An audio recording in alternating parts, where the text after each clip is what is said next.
Shah Abdul Latif university पे 5 सालन खां पोइ पहिरियों भेरो पॉम रिसर्च इंस्टीट्यूट डिपरीअ पारां सिंध ज़र यूनिवर्सिटी टंडोजाम ऐं सिंध एंटरप्राइज़ डेवलपमेंट फंड जे गॾियल सहकार सां ज़रई कारोबार लाइ मयारी खजिन जे तरसल जे उनवान ते सेमिनार मुनक़िद कयो वियो। सेमिनार जी सदारत शाह अब्दुल लतीफ़ यूनिवर्सिटी ख़ैरपुर जे vice chancellor professor doctor Khalil Ahmed Abupoto कई, जॾहिं त सेमिनार में ज़रई यूनिवर्सिटी टंडोजाम जे vice chancellor professor doctor Fateh Mohammad मरी ख़ासि महिमान तौरु शिरकत कई।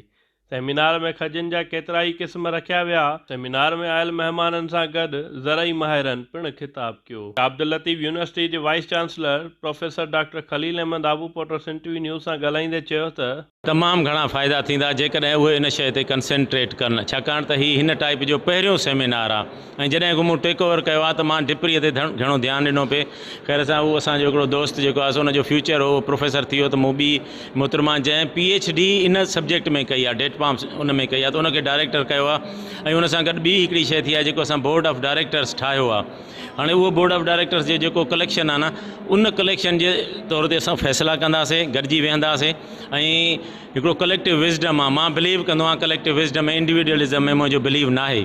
जॾहिं अकुल कुल गॾिजी पवंदो न त तमामु बहितर फ़ैसिला थींदा। ऐं उहो अकुल कुल गॾिजे छा जे लाइ थो, हिन प्लेटफॉर्म ते सिर्फ़ु खजिन जे लाइ, खजिन जे प्रोडक्शन जे लाइ जेको हिकिड़ो विसरियल चैप्टर हो न, उनखे असां खणी हलंदासीं इंशा अल्लाह ताला।